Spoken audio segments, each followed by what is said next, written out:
सबसे पहले इस इंस्टाग्राम की वीडियो देखो, उसके बाद वीडियो के फनी कमेंट्स पढ़ेंगे। Let's go.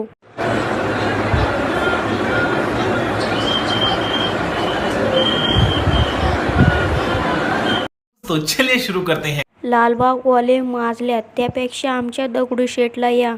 अच्छा बात नहीं है। पण मी म्हणतो जा का, घरातला गणपती सोडायचा आणि गावचा पुंजायचा. पप्पा जेव्हा मला VIP माणूस बनवेल तेव्हाच जाईल लालबागला. जाता कशाला झक मारायला. मला आज समजले की देवाचा एक पाय गरिबाचा आणि एक पाय श्रीमंताचा आहे. VIP लोकांना देव पावत नाही. त्या बाईला वाटत असेल मी लय भारी काम करते.